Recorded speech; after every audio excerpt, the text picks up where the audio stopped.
శ్రీ మొక్కపాటి నరసింహశాస్త్రి గారు బారిస్టర్ పార్వతీ 31వ భాగం 24/2/20 పార్ట్ 3 3వ భాగంలో 14వ అధ్యాయం. పార్వతీశం పెళ్ళైపోయింది. తర్వాత కార్యక్రమం జరుగుతుంది.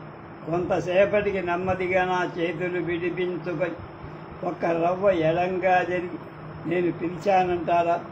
నా పిలుపు మీ దాకా వచ్చిందా? నాకు చాలా ఆశ్చర్యంగా ఉంది. నేను పైకి ఏమీ అనలేదు. లోపల ఏమనుకున్నానో నాకే తెలియదు. ఈ పర్యవసానికి కారణం బహుశా మీ నామస్మరణ అక్షరాలు చేశాను కాబు. మంత్రసిద్ధి గడి నా స్వామి నా ఎదుట సాక్షాత్కరించాడు అని ముఖానికి చేతులు అడ్డు పెట్టుకుపోయి నా భుజం మీద వచ్చివాడు. నేను ప్రతివచనం ఏమీ చెప్పలేకపోయి. ఎంత గొప్ప ఊహ, ఎంత విచిత్రమైన వర్ణన! నా సరస్వతి గొప్ప కవి అవుతుందా ఏమి అనిపి ఆ క్షణంలో ఆ మాటే పైకి అన్నా కూడా. నేను కవయిత్రినే అయితే అందులో నా ప్రయోజకత్వం ఏమి? ప్రతి ఊహ, ప్రతి స్పందన మీలో నుంచే నాకు పలికించేడివాడు రామభద్రుండట కాదు, పార్వతీశుండట. అనాది కాబోలని నవ్వుతూ చెంగున అవతలకి ఇంకా తమరు లేచి స్నానం చేస్తే బాగుంటుందని మా నాన్నగారి కోర్టుకు వెళ్ళవుతోంది.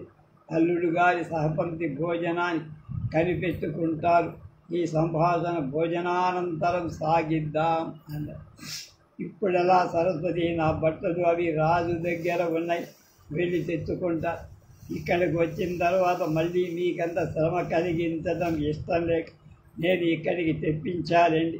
మీకు ఎంత మొహమాటమైన వివాహమైన తర్వాత మొదటిసారి అత్తారింటికి వచ్చిన అల్లుడు ఊళ్ళో ఎక్కడో మకాన్ చేయడం మీ మర్యాద కాదు. ఇంతవరకు మేమెవ్వరం ఆ మాట వినల అంటుండగా నేను లేవటం గమని నేటిలా అవతలికి ఒక గంతు వేసి నేను శిలా ప్రతిమలా అక్కడ అలా నిలబడి ఏమి నా భాగ్యం అనుకుంటూ పరవశుడనై పట్టరాని ఆనందంతో స్నానానికి నేను అక్కడ ఉన్నానో తెలియదు. నేను అనుకోవడం ఓ 10-15 నిమిషాలు ఉన్నాను అనుకున్నా. హఠాత్తుగా మా ఇంటి వద్ద నుంచి నేను ఇల్లు వచ్చి 15 రోజులయ్యిందని, నా క్షేమ సమాచారాలేం తెలియలేదని, నేను మా అత్తవారింట అంతా క్షేమంగా ఉన్న వైనం వ్రాయమని మా నాన్న ఒక చీటీ రాసి మనిషిని పంపించి ఆ ఉత్తరం చూసుకునేటప్పటికి మా గుండె ఢబీలుమ. నేను ఇక్కడికి వచ్చి 15 రోజులైందా అని. నేను వెళ్ళి సరస్వతి నేను వచ్చే నాళ్ళయిందని. అదేమో నాకేం తెలుసు? రోజులేమిటి, అరగంటో గంటో అయింది కాబోలనుకుంటున్నానే. ఇంతకు ఈ సందేహం మీకెందుకు వచ్చింది? నేను వచ్చి 15 రోజులైందని మా నాన్నగారు నాకు గుర్తు చేయమని మనిషిని పంపించారు. ఆ మాట విని ఒక్క క్షణం నా గుండె ఆగిపోయినంత పని జరిగింది. ఎన్నాళ్ళయిందని కొని ఎప్పుడైనా నువ్వు కాస్త చెప్పకూడదా అని. ఇది మరీ బాగుందండి. నీకు తెలియని కాలగమనం నాకు మట్టుకు ఎలా తెలుస్తుంది? నిజంగా 15 రోజులైందా? మీ నాన్నగారు అబద్ధం ఆడరు. 15 రోజులైంది కాబోలు నిజంగా. నేను ఇక్కడ మీ ఎదుటనే ఉంటుంది కదా. 15 రోజులు ఎలా అయిందండి? ఇదేదో తెరకాసులాగా ఉంటుందని కెళ్ళ నవ్వు. ఏమి చెయ్యటానికి తోచక నేను శృతి కలిసి ఈ 15 రోజులు రోజు సాయంకాలం 1 గంట సేపు రాజుతో గడపటంత తక్కిన కాలమంతా ఇంట్లోనే ఉండేవాడు. మరక్కడికి వెళ్ళ, ఎవరితో మాట్లాడ, ఏ పుస్తకం చదవ. అయినా 15 రోజులు 15 నిమిషాల పరిగెత్తి. ఏమిటి విచిత్రం? మీ ఉభయులము సభ్యత కానీ ఔచిత్యం కానీ మరచి ప్రవర్తించాల. నా భార్య కన్నే కానీ మరొకటి కాదు కదా.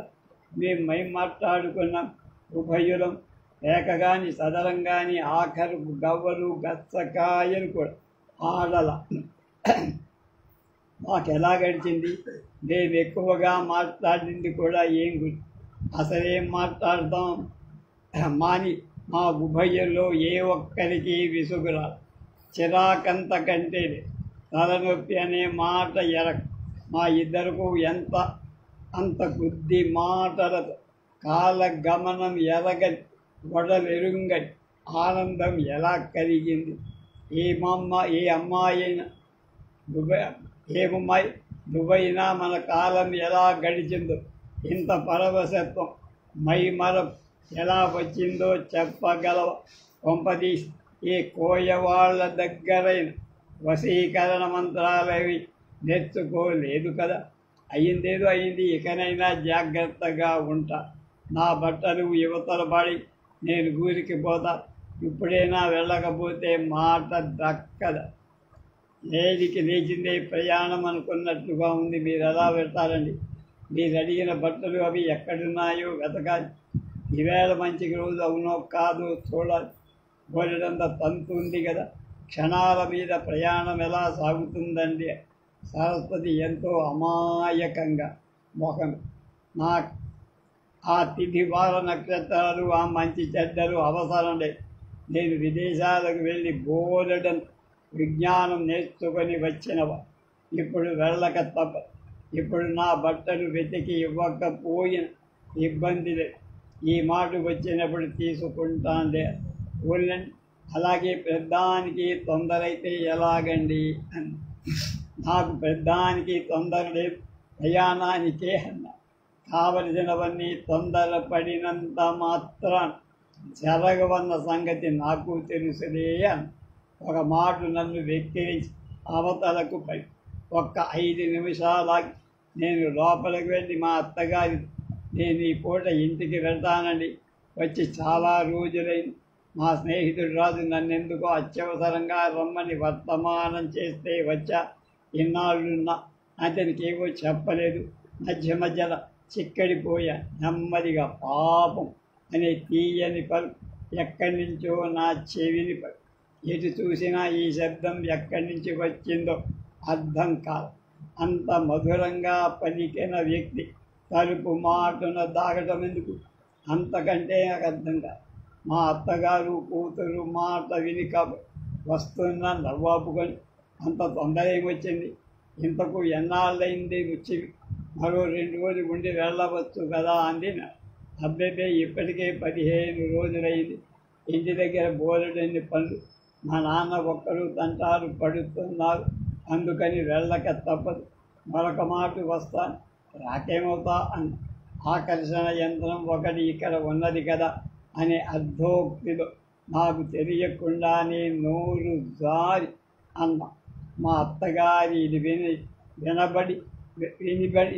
వినబడకుండా ఆశించి తలుపు వెనక నుంచి కిలకిల సెలయేటి గానం లాంటి నా చెవిని పడి నేను వెనక్కి తిరిగి వెళ్ళబోతుంటే, ఈ పూట ప్రయాణం తప్పనిసరి, భోజనం చేసి వెళ్ళచ్చు.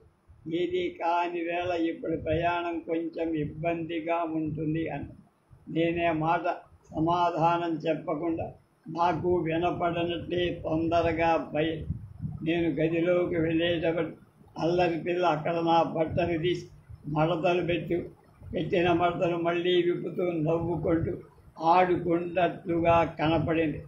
ఏమిటి మరి నా బట్టలేవి? వాటి కోసమే వెతుకు, మరి త్వరగా చూడు, ఆలస్యమవుతోంది. మీరు భోజనం చేసి చల్లబడ్డ తరువాత కానీ వెళ్ళరేమని మా అమ్మ అన్నది. పైగా మీరు స్నానం చేసిన పంచాతువాలు ఇంకా ఆరల తడి బట్టలు ఎలా తీసుకువెళ్తారని లాయర్ ప్రశ్న. ఒకటి, ఇంతకు మా నాన్నగారితో చెప్పారా లేదు? ఎందుకు మీ అమ్మగారు నువ్వు చెప్తే చాలదా? అదేం బాగుంటుందని మీరెక్కడి నుంచి హాల్లో కూర్చున్న వారితో మాత్రమే చెప్పకుండా వెళ్ళటం ఏమంత మర్యాదగా ఉంటుంది? మీకంత తొందర పని ఉంటే వారు మటుకు వద్దంటారా? చెప్పకుండా వెళితే మట్టుకు అలా చెప్పకుండా వెళ్ళిపోయాడేమిటని తప్పక అనుకుంటారు మందహాసు. ఇలా ఒక్క మాట, నేను ఇక్కడ మీ బట్టలు సర్దుతున్నా, అక్కడ కూర్చొని నాకు ఇక్కడ వినపడుతుంది అని తలెత్తకుండా ఈ మాటకేం ఎదురు చెప్పలేకుండా ఉన్నా. రేపు ఇంకా కోర్టులో నేను ఎలా వాదిస్తానా అని ఆలోచిస్తూ ఉన్నా. మీరు కలుసుకోవడానికి మాట కూడా అందివ్వటానికి నన్ను కూడా కోర్టుకు తీసుకువెళ్తే సరి అని. అయితే నువ్వు కూడా బియ్యం చదువు, పరీక్ష అయ్యే వరకు నిన్ను మా ఇంటి దగ్గర తొందర పెట్టను. అప్పుడు ఇద్దరం జాయింట్గా ప్రాక్టీస్ చేద్దాం. తలెత్తి తక్షణ నిదానంగా అమాయక నా కళ్ళల్లోకి చూస్తూ ఏమిటి అని. నేను గభీమంటే వేడిలాగా చెంగున అవతలకు పడి నేను నా సంతోషాన్ని అణిచిపెట్టి సావిట్లోకి వచ్చి మామగారితో ప్రయాణం సంగతి చెప్పి నెమ్మదిగా మనవి. అదేమిటి వచ్చిన వ్యవధి లేదు, విడుదలగానే చాలా రోజులైంది వచ్చి, మా నాన్నగారి దగ్గరికి వర్తమానం కూడా వచ్చింది అని. సరే అయితే నేను కోర్టు నుంచి వచ్చిన తర్వాత ఆలోచిద్దాం అన్నారు. అప్పటికి ఆలస్యమై ప్రయాణం సాగటం కష్టం. నీకు అదంతా ఎందుకు, నేను వచ్చి అన్ని ఏర్పాట్లు చేస్తా కదా అని ఆయన కాగితాలు చూసుకుంటూ వారి పనిలో నిమగ్నమై నేనేమి అనలేక తల వంచుకొని అడుగులు లెక్కేసుకుంటూ గదిలోకి వెళ్ళేసరికి నా ప్రేయసిని అక్కడే.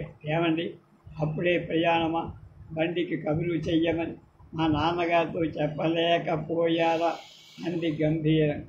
ఆ ఏర్పాట్లన్నీ మీ నాన్నగారే చేస్తామన్నారు అంతకంటే ఒక క్షణం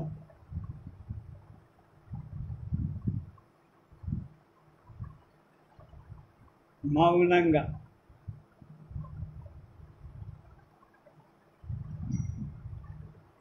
ఊరుకొని ఊహు. సరే అయితే ప్రయాణం ఇప్పుడు కాదన్న సంగతి తెలియదన్న చెబితే వింటారా? బలాదపి సుభాషితం అన్న మాట ఊరికే పోతుందంటారా? గత్యంతరం లేక భోజనం చేసి విశ్రాంతి తీసుకున్నా.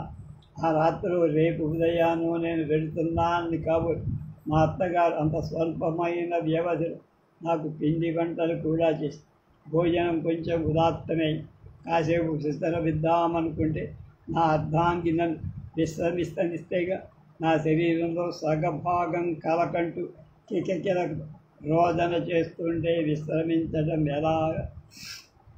అందుకని ఆ కిలకిల రావాలు శృతి కలపక తప్పన. అలా ఎన్ని గంటలు జరిగాయో తెలియదు కానీ హఠాత్తుగా నా సగభాగం మౌనంగా ఉన్నట్టుగా పక్కన చూస్తే ఒక అమ్మాయి అక్కడే. ఎక్కడికి వెళ్ళిందో వెతికి చూసుదామని లేవబోతుంటే మహేంద్ర సభలో ఎవరో దివ్యాంగన పలహారాల పళ్ళెను నాట్య భంగిమ ప్రవేశించినట్టు నా అర్ధాంగి కూలి రాగంతి వెండి పళ్ళెల్లో పలహారం, వెండి పండుతో మంచినీళ్ళు పట్టుకొని ప్రత్యక్షమై నాకు కొంత భారంగా ఉన్న వద్దనం లేక వలసిన వాళ్ళకి తెచ్చిన వాళ్ళకి ఉత్సాహం భంగం చేయటం ఎందుకని సుతరాము ఇష్టం లేక నెమ్మదిగా లేచి కూర్చొని పలహారాలు మేము ఉభయులం కలిసి మాయం చేసి ఈ కార్యక్రమం ముగించి లేచి ముఖ ప్రక్షాళనాదిగా ముగించుకొని రాజుతో చెప్పొద్దామని బయలుదేరుతుంటే మా మామగారు కోర్టు నుంచి వచ్చిన ఆయన, పార్వతీశం నీ ప్రయాణం తెల్లవారుజాముననే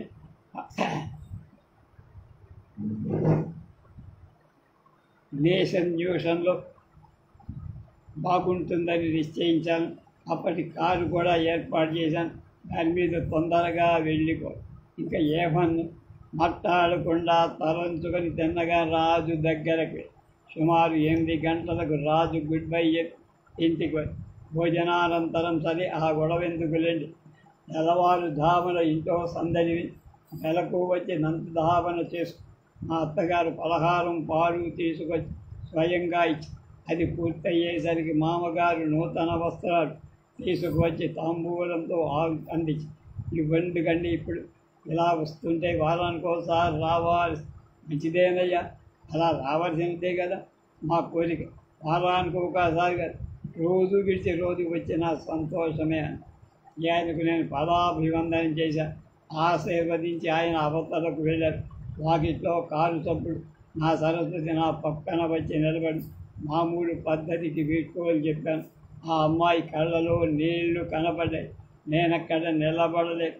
ముందు అడిగేశా, తన కళ్ళు తుడుచుకోండి, మా నాన్నగారు అన్నమాట జ్ఞాపకం ఉంచుకోండి అన్నది ఏమిటి, దినం విడిచి దినం రమ్మన్నారు కదా, పెద్దల మాట పాడి నేను ఆమె చెక్కిల మీద చీటికి వేసి అక్కడ నిలబెడితే ప్రయాణం ఆగిపోతుందని భయంతో తొందరగా వీధిలో నేను వాకిట్లోకి రావడం, మామగారు అత్తగారు కూడా కారు దాకా రావడం.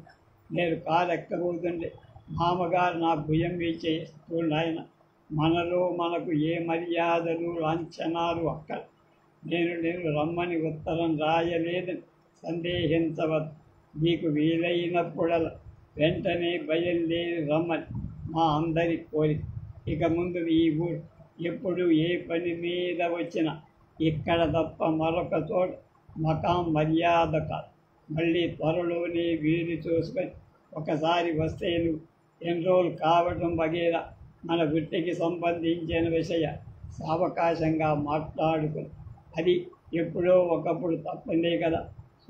శుభస్య శీఘ్రం అన్న వెంటనే చేరినా చేరకపోయి వచ్చినప్పుడల్లా 10-15 రోజులు నా దగ్గర కూర్చొని చూస్తూ ఉంటే మన వృత్తి ధర్మం లోకధర్మం కొంత అవగాహన జరుగు అంచే మొహమాట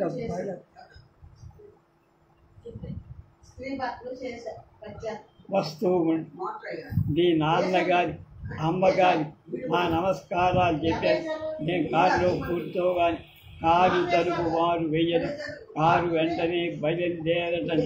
నేను కిటికీలోంచి ఇంటి వైపు చూస్తే నా ప్రియ కిటికీ దగ్గర కళ్ళొత్తుకుంటూ నా వైపు దానిగా చెయ్యు. నాకు ఎంతో బాధ కలిగింది. ఏం చెయ్యను, జామ్ పొద్దు ఎక్కకుండానే మొగల్తోలు చేయను. కారు మా ఇంటి వైపు వెళ్ళేసరికి అవతల వైపు నుంచి మా నాన్నగారు పొలం నుంచి వస్తూ స్నానం చేసి వచ్చి గుంబం ఎక్కబోతూ కారు అటు రావడం చూసి ఎవరా అనుకొని కాబోతు గుమ్మంలోనే ఆగిపో క్షణంలోనే గుమ్మంలో కాలాగడం. నేను పైకి రావడం చూసి నాన్నగారు కొంచెం నవ్వుకొని, వచ్చావా నాయన, మీ మామగారు నీకు వాహన యోగం పట్టించారా అన్న. అవును నాన్న, వద్దంటే వెళ్ళ. అవును నాయన, ఇంకా కొత్త కదా, కొన్నాళ్ళ వరకు వాళ్ళు అలా మర్యాద చేస్తూనే ఉంటారు. అయితే అంత హడావిడిగా పరిగెత్తుకొచ్చామని నేను ఈ యోగక్షేమం రాయమన్నాను, కానీ నేను రమ్మని రాయలేది. ఇంతలోనే మా అమ్మ కూడా లోపలి నుంచి వచ్చి నేను కార్ డ్రైవర్కి 5 రూపాయలు చేతిలో పెట్టి అతను వద్దంటూనే ఎంతో సంతోషంగా అందుకు మా అమ్మ అవతనికి అతని ఇస్తూనే, నాయన కారు అతన్ని భోజనం చేసి వెళ్ళమని, లేకపోతే అక్కడికి వెళ్ళేటప్పటికి ఆలస్యం. ఆ మాట విని అతను వద్దంటూనే నేను 12 గంటల లోపల అక్కడికి వెళ్ళిపోతానని. నాకు అంటే ఆలస్యంగా మా యజమాని కనిపెట్టుకుంటారు కూడా అని. ఏం నాయనా, నీ ప్రయాణకానికి మీ ఆవిడ సెలవు ఇచ్చిందా? ఇప్పుడే నిన్నంత కట్టేసి పడేసిందా? ఇంకా ముందు ఎల్లరికేమీ చెయ్యమంటుందేమో అని. మరి నాన్నగారు అలాంటి దానికి ఎందుకు చెయ్యాలి? నేనేం కావాలని పట్టుపట్టానా? నువ్వేం పట్టుపట్ల, నేనే నీ మనసునికి నిశ్చయించేశా. నీకు చాలా అనుకూలవతి, రూపవతి, గుణవతి అయిన కన్య ఈమె అని మనోనిశ్చయం కలిగి అంగీకరించి నీకు అన్ని విధాలా సరిపోయిన పిల్లి. సందేహం లేదు, ఈ అమ్మాయి వచ్చిన వేళా విశేషం చేత నీకు సమస్త శుభాలు, సమస్త సుఖాలు, సమస్త సంతోషాలు కలుగుతాయని నా విశ్వాసం అని కోరిక. మా అమ్మ ముఖం వికసించిన పద్మమే. నేను నిలువెల్లా పులకించుకుంటూ భీంబరంలో కిటికీ వెనక నుంచి ఆర్ద్ర నయనాలు నన్ను చూసి చేయి ఊపిన దృశ్యం నా కళ్ళ ఎదుట కదులుతూ ఉంటుంది. అనేక దీక్షతో అలా కూర్చొని పోయి ఇంతలో మా నాన్న దేవతార్చన కావచ్చిందన్న విషయం త్వరణకు వచ్చి నేను స్నానానికి చేసి 15వ అధ్యాయం. మళ్ళీ 2-3 మాసాలు నిర్వ్యాపారంగా గడపాల్సి వచ్చింది. ఏం తోచేదిగా, ఏ పని చెయ్య బుద్ధి కాయేదిగా, ఏ పుస్తకము చదవాలనిపించేదిగా. మనిషి ఒక తోట, మనసు ఒక తోట. అప్పుడు పొలము వెళ్తుండేవాడు. అక్కడ పచ్చని పరిచేరు, చెరువు గట్టుపై, చేలగట్లపై పూల మొక్కలు, తీగలు చూస్తుండే మనసు నన్నక్కడ కోలేసి తనెక్కడికో తిరిగి వచ్చి ఏమిటి వెర్రి నాది అనుకునేవాడు. ఈ అనుభవం జనసామాన్యం అందరిదీనా, నా ఒక్కడి అదృష్టమా అనుకునేవాడు.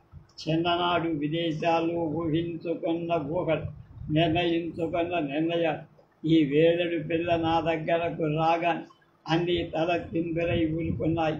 నాలో తిష్టవేసి తనే సర్వస్వమై పూనుకో. ఏమిటి చింత? ఇది వరకు చదివిన కావ్యాలు, ప్రబంధాలు, నాయికా నాయకుల వియోగ బాధలు చదువుతుంటే ఎంతో అతిశయోక్తులుగా, కొంచెం హాస్యజనకంగా, సౌకుమార్యంగా ఉండే.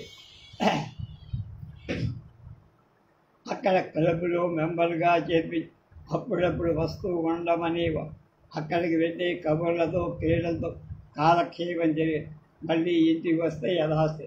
ఇటువంటి అయోమయ స్థితిలో ఉండగా ఒక మధ్యాహ్నం పలహారం చేస్తుండగా ఏం చేస్తున్నావు? నీకు శుభవర్తమానం.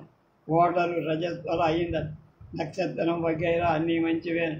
ఈ సాయంత్రం ఉదయానికి ఎవరో దిగుతారు నిన్ను తీసుకువెళ్ళడానికి. నీ అందగారు నీకు వాహన యోగం పట్టిస్తే తప్పదంటే మా అమ్మ నవ్వుకుంటూ నాకు వినపడి. ఈ శుభవర్తమానం వినగానే నాకు ఎందుకు పట్టరాని ఆనందం. అక్కడ కూర్చున్నవాణ్ణి కూర్చుండగా తేలిపోతున్న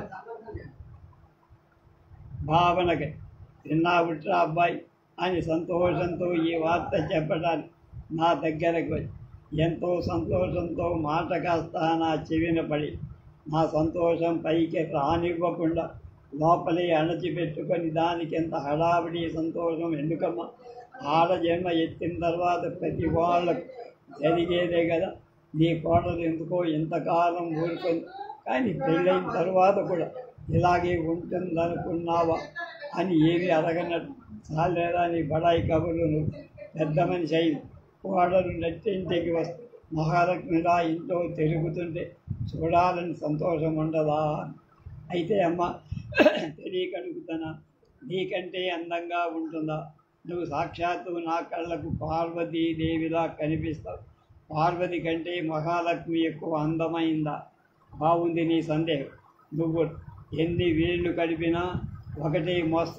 అది ఇక్కడికి వచ్చిన తర్వాత ఎవరందమైన వాడు నేను అనకుండా, నువ్వు చెప్పకుండా నీకే తెలుసు.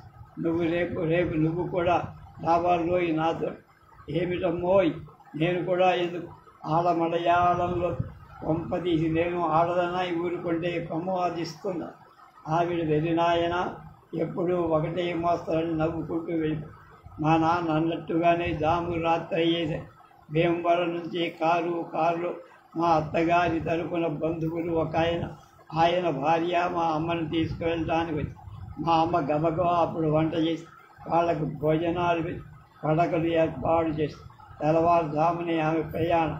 నన్ను కూడా వారు చాలా బలవంతం చేసి సుతరాము రాను కాక నాడు ఉదయాన్నే నరసాపురంలో అర్జెంటు పని ఉందా. ఇప్పుడేమి సమాధానం చెప్పలేక ఎవరికి మాళ్ళు పడుకున్నా. నేను తక్కిన వాళ్ళకి క్షణంలో నిద్ర ముంచుకొని నాకు రాలా. నేను అనుకున్న ఊహల్లో తలలో సుడులుగా తిరగసాయి. అందులో ఏ ఒక్కటి చెప్పమంటే చెప్పాలి. తెల్లవారుజామున 3 గంటలకి ఇంటి పనులన్నీ చక్కబెట్టుకొని వచ్చి బంధువులకు స్నానాలకు వేడినీళ్ళు వగైరా ఏర్పాటు చేసిందమ్మ. వారి అవశిష్టాలంటూ వారి యొక్క ప్రయాణ సిద్ధం.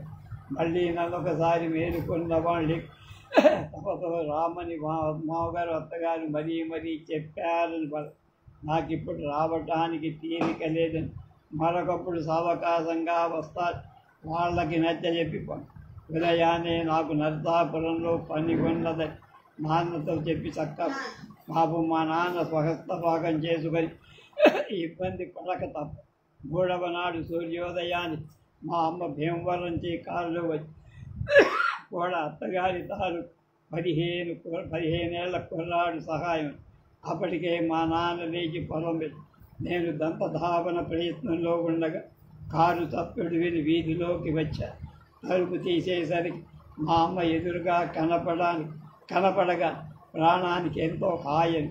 ఈ 2 రోజులకే ఎలా ఉంటే 3 ఏళ్ళు మా అమ్మని పెట్టి విదేశాల్లో ఎలా కాలక్షేపం చేశానా అని ఆలోచించాలి. ఒకసారి గుండె జల్లుగా నాయనా వచ్చానురా, వాళ్ళు ఇంకో పూట ఉండమని ఎంతో బలవంతం చేశారు. నేను ఇక్కడ ఇబ్బంది పడతారు, ఉండను వచ్చి వద్దు మర్రు అంటే వెళ్ళిపోయే పొంగ మీ మామగారు కథ ఒకటి ఏర్పాటు చేశారు. రథం వాళ్ళందరూ కూడా ఎంత మంచి వాళ్ళు అనుకున్నావు, నన్ను ఎంత మర్యాద చేశారనుకున్నావు, నువ్వు రాలేదని వాళ్ళు ఎంత ఇబ్బంది పడ్డా. ఎవరమ్మా అన్న నాదో నేను నవ్వు. నేను అన్నమాట మా అమ్మ వెంటనే గ్రహించలేక, ఎవరనుకుంటారా మీ అత్తగారు, అవునులే ఇంకెవరున్నారా. అప్పటికి మా అమ్మ నా ఊహకి పెద్ద నవ్వునది. ఓహో దాని సంగతి చెప్పలేదనా, అది వచ్చి నా దగ్గర చెబుతుందట్రా, ఎంత వెర్రివాడివిరా, దాని సంగతి నువ్వు అడగను, అక్కలేదు నేను చెప్పను, అక్కలే. కారు శబ్దం వినగానే దూరంగా ఉన్న పిల్ల కూడా కళ్ళు మట్టు వీధి గుమ్మల్లో పెట్టుకొని ఎందుకు వచ్చారా అని రెప్పవాల్చకుండా చూస్తూ నేను ఒకెత్తని రావడం చూసి ఎంత నిరుత్సాహపడిందో.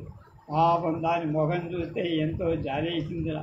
మన అదృష్టం కొద్ది మన ప్రయత్నం ఏం లేకుండానే రత్నం లాంటి పిల్లను ప్రసాదించాడు దేవుడు.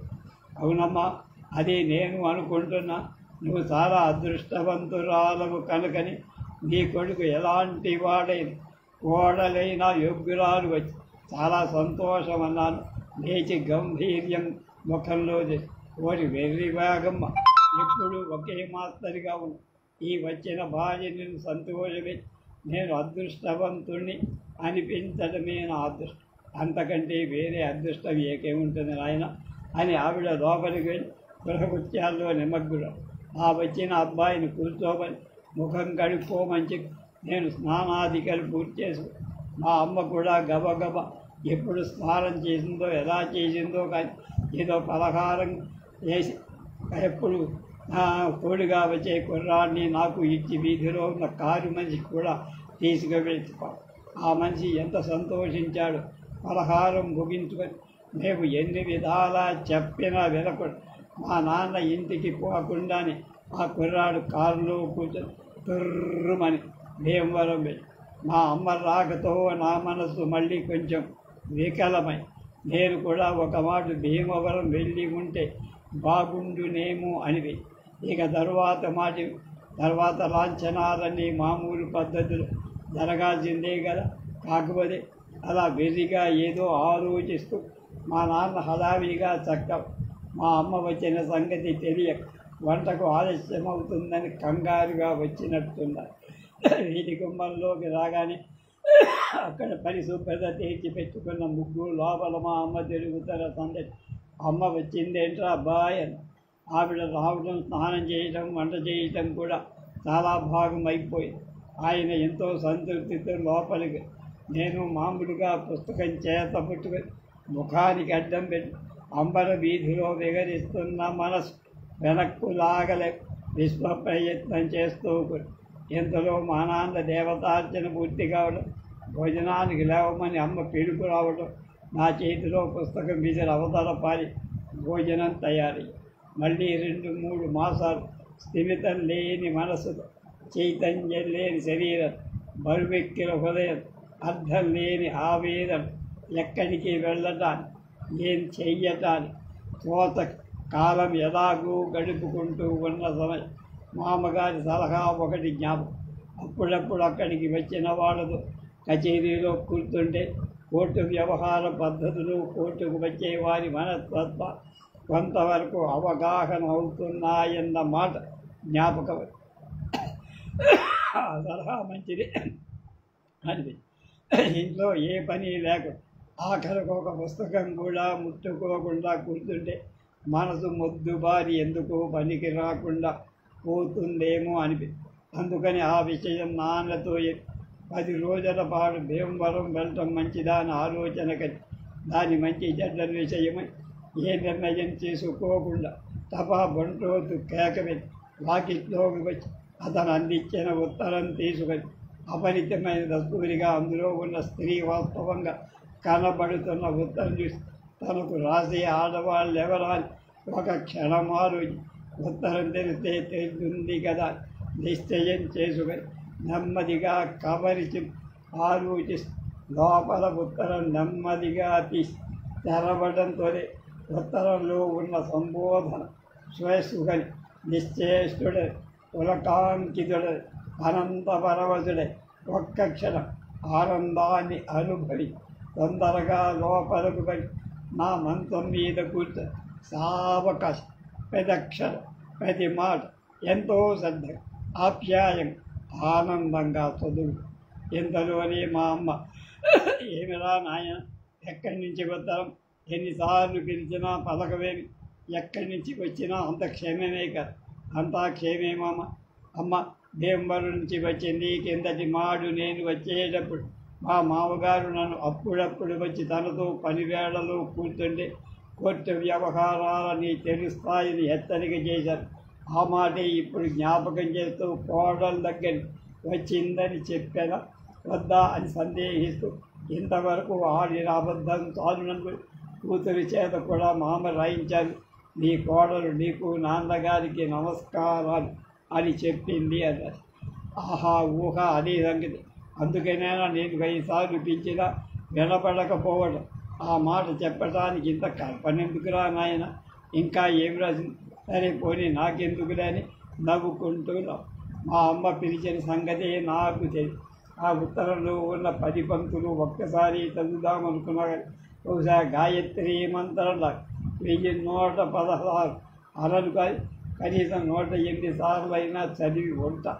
అయినా మళ్ళీ ఒకసారి ఎందుకో తలవ బుద్ధి పెట్టి ఈ మాట సమాధిలో పడిపట్టు ఎంతసేపు కూర్చున్నానో తెలియదు. అమ్మచ్చి ఎదురా ఏమిట్రా ఆయన కూర్చొని నిద్రపోతున్నట్టు లేచి ఒక్క మాట కాళ్ళు చేతులు ముఖం కడుకుంటే ఆ బద్ధకం తీరుతుంది, పలహారం చేద్దువు గాని అని.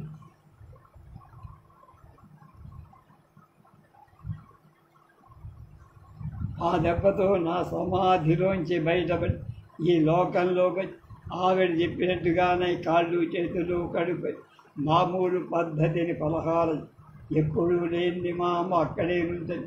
నా ముఖ కబడికలు చూసి నా ఊహలు తెలుసుకునే ప్రయత్నం చేస్తా. మీ మామగారు ఇంకేమన్నా రాయించాలా? ఇంకేముందమ్మా రాయించడానికి? తర్వాత సంగతి ఏమన్నా సూచన చేశారా? అదేమిటమ్మా వెలిదావు కాకుదే. ఆ ఉద్దేశం ఆయన కలిగిన నాన్నగారి పేరు ఆయన స్వయంగా రాస్తారు కానీ కూతురి పేరు రాయిస్తారా? అలాంటివేమీ లేవులే. దానికి ఇప్పుడు వచ్చిన తొందర ఏం లేదా, ఏమీ ఎర్రగల. మా అమ్మ ముసిముసిలు నవ్వులు నవ్వుకుంటూ తను తెచ్చిన పలహారం పళ్ళెం వగేరా తీసుకొని మళ్ళీ ఏమిటి చిత్రం అనుకు నేను వెళ్ళాలనే సంకల్పం చేసుకోవడం, ఆ క్షణంలో నేను నన్ను ఎలాగైనా అక్కడికి వచ్చి వాళ్ళమని వెలుగు రావడం చాలా చిత్రం అనిపించి యథార్థం చేత అక్కడికి వెళ్ళి నా భార్యను చూడాలని కోరిక నాకు కలిగినట్టుగానే నన్ను మళ్ళీ ఒకసారి చూడాలని కోరిక నా సరస్వతికి కలిగి ఉండొచ్చు కదా. ఎటొచ్చి ఈ పిల్ల కావ్యాలలో కన్య కాదు కనుక, ఆనాటి ముగ్ధ కనుక, అందులో ఆంగ్లం చదువుకుంది కనుక తను ముగ్ధ అన్న సంగతి మరిచిపోయి ప్రియురాలిగా మంచి ముహూర్తం చూసుకొని మొట్టమొదట ప్రణయలేఖ వ్రాయ సాహసి అనుకుంటూ మరొక మాట ఉత్తరం తీసి వ్రాయ సాహసించి అనుకుంటూ ఉత్తరం చూసి ఆమూలాగ్రంగా 10 సార్లు చదువు ఆ వ్రాత తీరు అక్షరాల సొమ్ము మాటల నేర్పు అన్నీ తలచుకుంటూ అలా ఇంట్లో కూర్చొని కాలక్షేపణ చేయటం కంటే ఒకసారి బయటికి వెళ్ళి నిర్జనంగా ఉన్న ఈ చెరువు గట్టును చేను గట్టును కూర్చొని ప్రకృతి సౌందర్యం ఆస్వాదిస్తూ నా సతీమణి సౌందర్యాన్ని మరింత స్వతంగా జ్ఞప్తికి తెచ్చుకోవచ్చని నిశ్చయించుకొని బయటికి నేను ఇంటికి వచ్చేటప్పటికే చాలా ఆలస్యమైంది. బాగా చీకటి పడింది. ఊరంతా చాలా వరకు మాటు మడిగింది. నేను వచ్చేసరికి మా నాన్న భోజనం కూడా అయింది.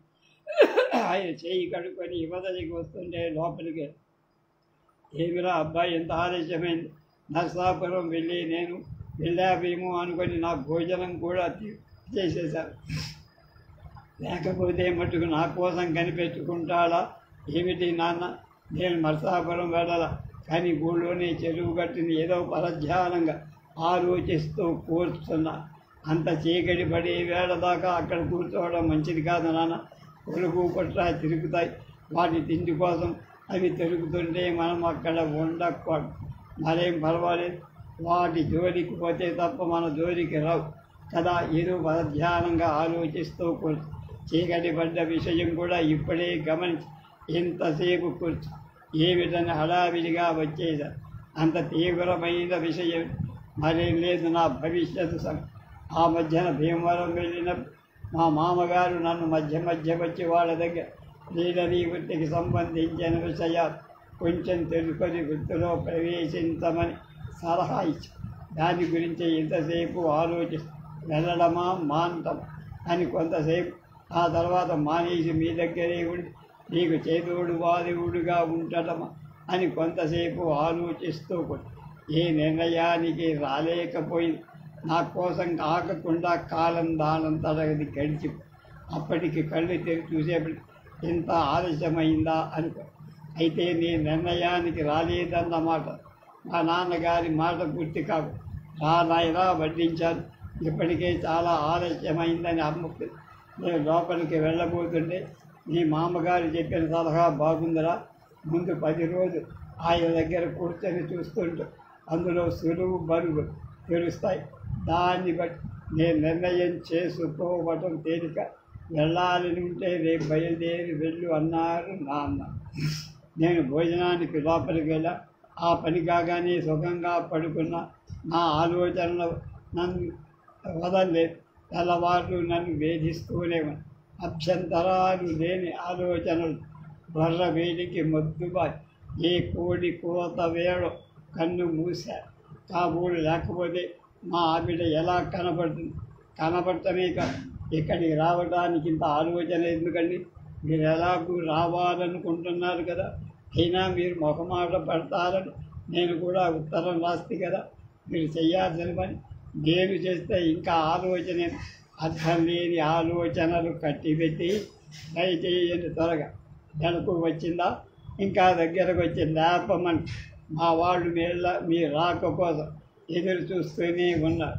మరి లేవండి, ఈ వాటికైనా మొగాళ్ళకు కూడా ఇంత సిగ్గేమిటమ్మా అని నవ్వుతూ నాకు గడ్డం కింద మెడ మీద చక్కి గిరిగింతలు పెట్టి నేను లేవబోతుంటే కళ్ళని బెదిరిపోయి పారిపోయి నేను నిజంగానే ఉలిక్కి పడిపోయి మంచం మించిదే తొందరగా అది 4 మూలలా పలకాయించి చూశాను. ఏది నా ప్లేస్ ఇట్టే కలానే నిజం స్మరించి మళ్ళీ మంచం మీద పడి చదిగను. నాలో నేను ఒక్కసారి నవ్వు నన్ను తొందరగా ప్రయాణం కమ్మని హెచ్చరిక కదా అని లేచి ప్రయాణ సన్నాహం చేసుకున్నా. మా అమ్మ నా వేగాన్ని గమనించి అప్పుడే ప్రయాణమాన అవునను. ఆమె మాట్లాడకుండా వెళ్ళి నేను బట్టలు సర్దుకుంటుండగానే తొందర పలహారం పాలు అందించి మా నాన్న అప్పటికే లేచి పొలం వెళ్ళి నేను అమ్మతో చెప్పి బయలుదేరి. మా అమ్మ నన్ను ఆశీర్వదించి అక్కడి వాడు నా కార్యం సంగతి ఏమైనా తల వెళితే నువ్వేమీ ఇప్పుడు కాదని, ఇప్పుడు అప్పుడు కాదని అనక మాట్లాడకు అని నా సమాధానం వినిపించుకోకుండా నవ్వుకుంటూ లోపలకు చక్క నీ కోళ్ళని ఇంటికి తెచ్చుకోవాలని తొందర ఉంటే నువ్వు తెచ్చుకో, నాకు అభ్యంతరం ఏం లేదు, నా సంగతి నేను చూసుకుంటాలి అని నేను వీధిలోకి వచ్చి భీమవరం ప్రయాణం సాగించి 16వ భాగం రేపు.